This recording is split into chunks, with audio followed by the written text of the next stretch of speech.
My listeners, तो कैसे हैं आप लोग। आ चुकी है आप लोगों के लिए फोर्स्ड मैरिज विद मिनिस्टर का न्यू एपिसोड। तो चलिए शुरू करते हैं। और हाँ, अगर आप चैनल पर नहीं हो तो प्लीज़ गाइस सब्सक्राइब ज़रूर कर दीजिएगा। अब तक की कहानी में आप लोगों ने सुन लिया था कि आशी जो काव्या के साथ काफ़ी ज़्यादा खुश थी, इस बात को सोच सोच कर ही कि उसका अंदर सिलेक्शन हो चुका है और अब शायद उसके पैसे की प्रॉब्लम ख़त्म हो जाएगी और अब वो अपना बिजनेस शुरू कर लेगी। उसे अपने घर वालों को प्रूव करना था कि लड़की होने का मतलब ये नहीं होता कि वो बिजनेस नहीं कर सकती और उसकी ज़िंदगी का सबसे बड़ा मकसद उसकी शादी ही है। आखिर लड़कियां भी तो अपने हिसाब से जी सकती हैं, अपने सपनों को जी सकती हैं और बस आशी का यही शौक था कि वो अपनी पूरी ज़िंदगी अपने हिसाब से जिए। आशी और साथ ही काव्या जो कुछ 3 से 4 कैफ़े शॉप में जा कर के वहाँ के बारे में पता करते हैं और साथ ही वहाँ के मैनेजर वगैरह से बातें करते हैं। इससे आशी को काफ़ी हद तक हिंट मिल जाता था कि आखिर ये सारी चीज़ें काम कैसे करती हैं और कैसे कैफ़े शॉप अच्छी तरह से रन किया जा सकता है, कितना उसमें प्रॉफिट होने वाला है और कितना लॉस। इन सारी बातों का जांच पड़ताल करने के बाद वो काव्या के साथ थोड़ा इधर उधर घूमती है और फिर अपने घर की तरफ निकल जाती है।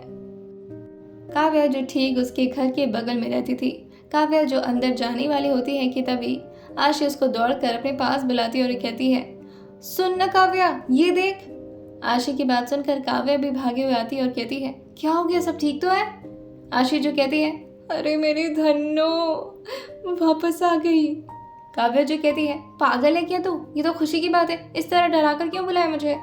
आशी जो कहती है, अरे यार वो सब छोड़ना, अभी तेरे साथ बहसबाजी करने का दिल नहीं चाह रहा है। ये देख यार मेरी धन्नो कैसे आ गई यहाँ पर। कि तभी अंदर से 4 से 5 आदमी बाहर निकलते हैं। आशी की नज़र जैसे उन लोगों पर जाती है तो वो मंत्री जी के ही आदमी थे और उनके साथ उनका पीए भी था। वो आशी को देखकर अपना सर झुकाते हुए कहता है, नमस्ते मैडम। आशी जो कहती है, भग, नमस्ते मैडम। और हाँ, ये धन्नो कैसे लेकर आए यहाँ पर। वो आशी के सामने अपना सिर थोड़ा नीचे करते हुए कहता है, मैडम वो सर जी ने कहा था कि बनवा करके आपके घर पर छोड़ दो, तो बस। आशी जो कहती है, वेरी गुड, बहुत अच्छा किया। अच्छा यहीं रुको, अभी जाना नहीं। और ये बोलकर वो सीढ़ियाँ चढ़ के अपने रूम में जाती है और कुछ देर बाद वहाँ से वापस आती है। वो पीए जो एकदम से अपनी जगह पर स्टैचू बनकर खड़ा हो गया था। आशी जो वापस आकर कहती है, ये पकड़िए, ये है कुछ 1 2 3 4 5,000 है ये, आप इसको रखिए और मुझे एग्जैक्ट बता दीजिएगा कि कितना अमाउंट है, इसका खर्चा पूरा पड़ा है, मैं आपको बाद में दे दूंगी, अभी मेरे पास इतना ही है। आशी जैसे ही वो पैसा उनको थमाती कि तभी वो पीए जब अपना हाथ पीछे करते हुए कहता है, अरे मैडम क्या कर रही हैं, ये नहीं ले सकता मैं। आशी जो कहती है, क्यों, तुम्हारे पापा की मैकेनिक की दुकान है जहाँ से बनवा कर लेकर आयो। वो पीए जो कहता है, नहीं मैडम, लेकिन सर ने करवाया, अगर आपको पैसे देने तो आप जाकर सर को दे दीजिएगा। आशी जो थोड़ा फ्रस्ट्रेटेड होते हुए धीरे से कहती है, उस घर में तो मैं कदम नहीं रखूंगी। वहीं दूसरी तरफ मंत्री जी जो आशी के फोटोज को देखते हुए कहते हैं, बस एक बार शादी करके तुम्हें अपने घर में लेते आओ, उसके बाद इस घर से बाहर एक कदम नहीं निकाल पाओगे तुम। इतनी चैलेंजिंग क्यों हो तुम। आशी, मिस अश्विनी राठौर जी।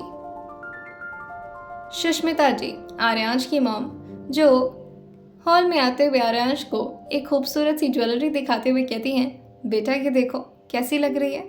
आर्यांश जो भी इस वक्त अपने टैबलेट में आशी को देख रहे थे, वो तुरंत ही अपनी स्क्रीन को ऑफ करके कहते हैं, क्या है मॉम।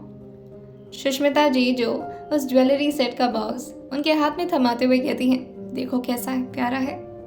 आर्यांश जो कहते हैं, ब्यूटीफुल, मगर वो उस पर बहुत ज़्यादा ध्यान नहीं दिए थे। सुष्मिता जी जो अपने बेटे को बताते हुए कहती हैं, मैंने अपनी बहू के लिए यही लिया है, और वैसे भी आजकल कहाँ लड़कियों को सोना चांदी पहनना पसंद होता है, झूठ में ही वेस्ट होगा, इसीलिए मैंने सोचा क्यों ना अपनी बहू के लिए डायमंड की ज्वेलरी ले लूँ। आर्यांश जो ने देख कर कहते हैं, सिर्फ एक सेट देंगे आप उसे, होने वाली बहू है वो रायज़ादा खानदान की। सुष्मिता जी जो पीछे खड़े रघुवंश जी को बुलाते हुए कहती हैं, सुन रहे हैं, क्या कह रहा है आपका बेटा। रघुवंश जी जो अपने फाइल में बिजी थे, वो उनकी बात सुनकर कहते हैं, क्या हो गया, और क्यों तंज कसा जा रहा है मेरे बेटे पर? सही तो कह रहा है, रायजादा खानदान की इकलौती बहू है वो। भला एक सर देकर आप उसे खुश करेंगी? सुष्मिता जी जो कहती हैं, मुझे ऐसा लग रहा है कि आने से पहले ही वो हमारे घर पर राज करने वाली है। वहीं रघुवंश जी जो थोड़ा मुस्कुराते हुए कहते हैं, वो तो है ही भाई, हमारे लाडले बेटे की पत्नी होने वाली है वो। ऑब्वियसली हमारे पूरे घर में राज उसी का होगा। क्यों बेटा, है ना? आर्यांश जो अपना सर हाँ मिलाते हैं, मगर उनकी आंखें जो उस वक्त तीखी हो चुकी थीं और उनके चेहरे पर एक अजीब सी मुस्कुराहट थी, जैसे वो मन में कुछ और ही सोच रहे हों। वो अपनी आंखें थोड़ी बंद करते हुए कहते हैं, बस एक बार उसे मेरे घर तो आने दीजिए डैड, फिर मैं बताता हूँ। जितनी आज़ाद परिंदा बनकर वो आसमान में उड़ने की कोशिश कर रही है, उसके सारे पर काट कर उसे यहीं अपने साथ कैद कर लूँगा मैं। बहुत बड़ी बिजनेस वुमन बनना चाहती है ना वो, मैं अपने हाथों में कैद करके उसे अपना गुलाम बना लूँगा। और ये सोचते ही आर्यांश की आंखें एकदम से खुल जाती हैं। रघुवंश जी जो फिर से फाइल में बिजी हो जाते हैं तो सुष्मिता जी काउच से खड़ी होकर के उनके हाथ से फाइल छीनते हुए कहती हैं, आप तो बस इसी में व्यस्त रहिए, आने वाले कुछ ही दिनों में आपके बेटे की शादी होने वाली है, लेकिन सारा काम मैं ही करूं।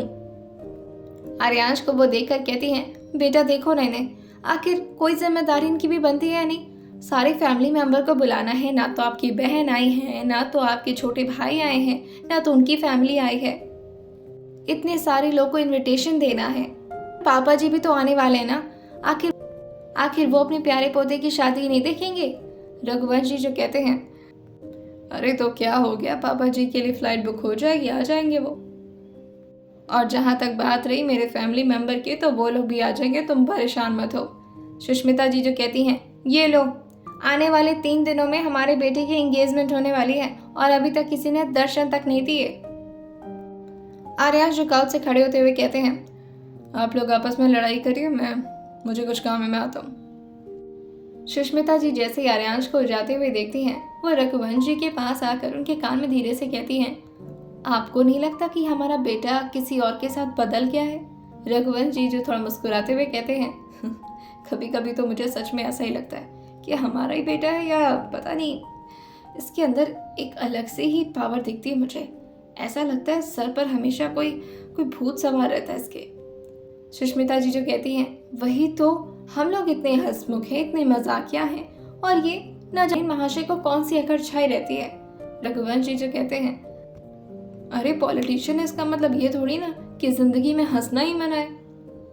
सुष्मिता जी जो कहती हैं, बचपन से कुछ ज्यादा ही सीरियस हो गया था।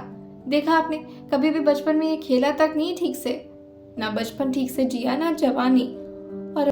और अब मुझे नहीं समझ में आ रहा कि अब वो आने वाली लड़की आखिर कैसे एडजस्ट करेगी इसके साथ।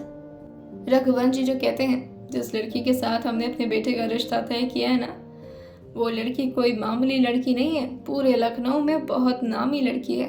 सुष्मिता जी जो कहती हैं, ऐसे कौन से पोस्ट पर है वो? हमने तो नहीं सुना उसके बारे में ज्यादा। रघुवंश जी जो कहते हैं, वैसे पोस्ट पे अगर बोला जाए तो लड़ाकू विमान साबित किया जा सकता है उसे। सुष्मिता जी मुस्कुराते हुए उनकी बात पर कहती हैं, आप भी ना मजाक करते हैं कि तब रघुवंश जी जो कहते हैं, अरे मजाक नहीं कर रहा मैं, पूरी तबाही है, तबाही। सुष्मिता जी और रघुवंश जी जो थोड़ा हंसते हैं और फिर सुष्मिता जी जो कहती हैं, तब तो खूब जमेगी, एक एकदम शांत और दूसरी एकदम तूफान। वही दूसरी तरफ आशी जो अपने बिजनेस प्लानिंग में काव्या को भी शामिल कर रही थी, वहीं काव्या जिसके दिमाग में ये सारी बातें पल्ले नहीं पड़ती थी, और वो आशी से कहती है, यार तुझे करना ना बिजनेस तो तू करना, मेरा क्यों भेजा फ्राई करवा रही है। आशी जो कहती है, चुपचाप से बैठी रहे, और वैसे भी मेरी बिजनेस पार्टनर तू ही बनने वाली है। काव्या जो कहती है, ओ मैडम जी, मुझे नहीं करना ये सब, मुझे नहीं आता। काव्या की बात सुनकर आशी जो कहती है, हाँ तुझे तो बस लड़कों को इम्प्रेस करना आता है ना। काव्या जो कहती है, वो भी एक टैलेंट है मैडम। और वो आशी से कहती है, वैसे तुझे भी ये टैलेंट सीख लेना चाहिए। आशी जो अपने सामने रखे चार्ट पेपर पर कुछ ड्राइंग बनाते हुए अपने बिजनेस प्लानिंग को पूरी तरह से सेट कर रही थी, वही वो काव्या की बात सुनकर कहती है, अरे यार मुझे नहीं सीखना ये सब फालतू चीज। काव्या जो कहती है, हाँ भाई तू तो किस्मत वाली है, बिना कुछ सीखे ही तेरे पास रिश्ता खुद चल कर आ गया, लेकिन हमारे साथ तो ये केस नहीं है ना मैडम कि कोई फिक्शनल कैरेक्टर जैसा मंत्री हमें भी मिल जाए, हैंडसम हो, चार्मिंग हो और इतना ज़्यादा केयर करने वाला हो। हाय, फिर उसके बाद लाइफ में और क्या ही चाहिए। आशीष उसके कान के पास आते हुए कहती है, पैसे चाहिए, सक्सेस चाहिए, अपनी ऐश भरी जिंदगी चाहिए आशी को। समझ आई बात? वहीं बाहर से सुरभि जी उसके रूम में आते हुए कहती हैं, हाँ बेटा, समझ आ रही है, मुझे सब बात समझ आ रही है। 3 दिन बाद एंगेजमेंट है तुम्हारी, जितनी बिजनेस प्लानिंग करनी है ना, इन्हीं 3 दिन में कर लो। जैसे ही आशी सुनती है, उसका दिमाग जो पूरी तरह से खराब हो जाता है और वो अपने चार्ट पेपर को फोल्ड करते हुए कहती है, क्या माँ, इतना इंपॉर्टेंट काम कर रही थी, अब फालतू बातें करके मेरा दिमाग डिस्टर्ब कर देते हो। सुरभि जी जो कहती हैं, ये देखो, इसे फालतू बातें लग रही हैं, तुमसे ज्यादा तैयारी तो काव्या कर रही है। काव्या जब सर हाँ मिलाते हुए कहती है, हाँ आंटी, मैंने तो सोच भी लिया, एंगेजमेंट के दिन सुबह क्या पहनने वाली हूँ, दोपहर में क्या पहनूंगी और फिर शाम को, और हाँ कहाँ से तैयार होना है ना, मैंने इसके बारे में भी सारी डिसीजन कर लिया है। वैसे आप भी ना मेरे साथ चलना ब्यूटी पार्लर की। सुरभि जी जो आशी को दिखाकर काव्या से कहती हैं, पहले इन मैडम को तो तैयार होने दो, जो दुल्हन है उन्हें तो तैयार ही नहीं होना है, हम ही लोग तैयार होते रहे। काव्या जी कहती है, अरे इसे जाने दीजिए, और वैसे भी मंत्री जी को तो पसंद आ ही गई है ये। अब अगर मेकअप नहीं भी करती तो ऐसा थोड़ी ना है कि मंत्री जी से रिश्ता कैंसिल कर देंगे, है ना आशी? आशी जो कहती है, भगवान करे यही हो, आई विश भगवान ऐसा ही करें, उन्हें मेरी शक्ल पसंद ही ना आए उस दिन और एकदम से रिश्ता तोड़ दे। सुरभि जी जो तुरंत ही बेड पर बैठते हुए कहती हैं, हाय राम, कहाँ से ये लड़की मिल गई हमें, हमारी इज्जत की पूरी ताय ताय करके मानेगी ये लड़की। आशी जो कहती है, ताय ताय क्या होता है? हाँ, ये कौन सा नया डायलॉग मिल गया आपको, नई सीरियल देख ली है क्या?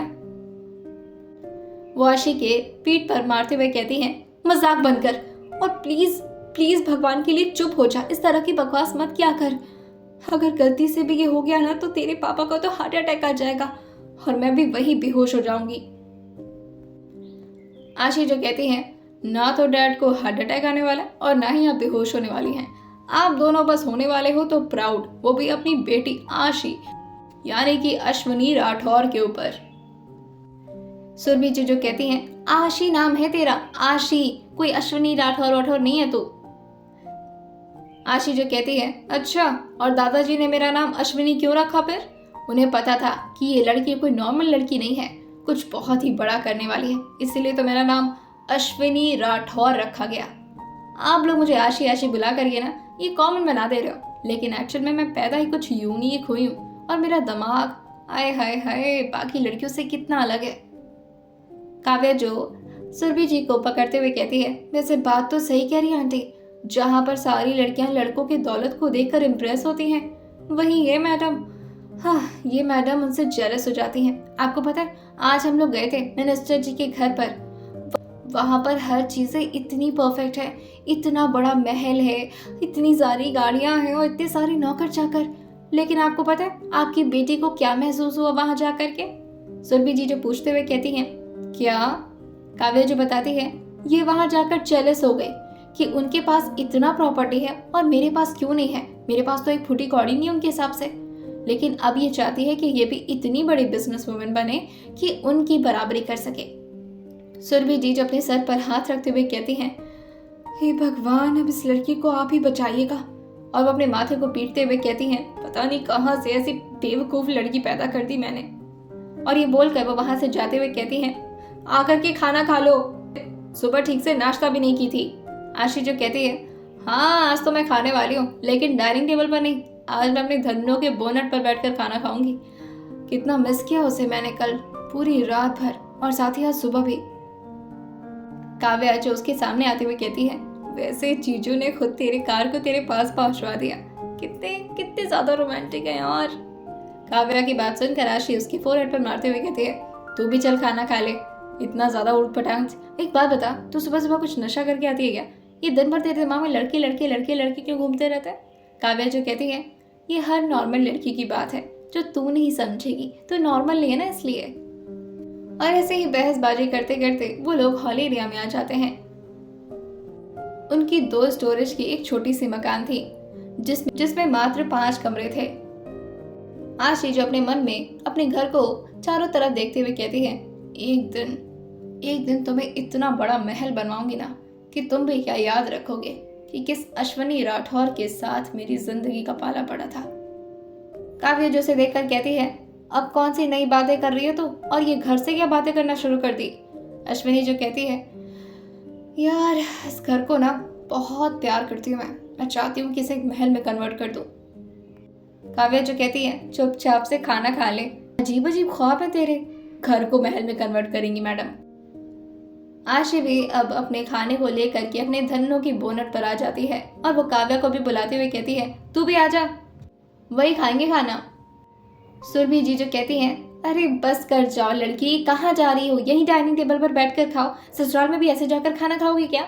आशी जो कहती है, कौन सा ससुराल, मैं तो जा रही हूँ अपने धन्नों के पास खाने, तू भी चल काव्या। और ये बोलकर वो काव्या का भी हाथ पकड़ के उसे अपनी गाड़ी के पास ले आती है। बाहर एक छोटा सा गार्डन था। वो लोग गार्डन के लगे कुछ पेड़ों की हवाओं को एंजॉय करते हुए अपने खाना को खाना शुरू कर देते हैं। वहीं आशी जो कहती है, वैसे वो कॉल कब तक करेगा यार, मैं कब से वेट कर रही हूँ, जल्द से जल्द मेरे पास पैसा आए और मैं अपनी बिजनेस प्लानिंग को स्टार्ट करूँ। जो भी कुछ मैंने सोच रखा है ना, मैं चाहती हूँ उसे रियल लाइफ में उतार के रख दूँ किसी भी हालत में। और जिस हिसाब से मैंने अपनी स्ट्रैटेजी बनाई है ना, आई स्वेयर किसी भी कैफे शॉप में ना वो बात नहीं होगी जो मेरे कैफे शॉप में होगी।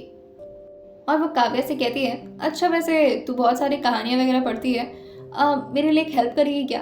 काव्या जो कहती है, हाँ बोल, कैसी हेल्प चाहिए। आशी जो कहती है, एक मॉडर्न सा नाम चाहिए था अपनी कैफे शॉप के लिए, कुछ सोच कर रखेगी क्या तू। काव्या जो कहती है, अपने नाम पर रख देना, अश्विनी कैफे शॉप।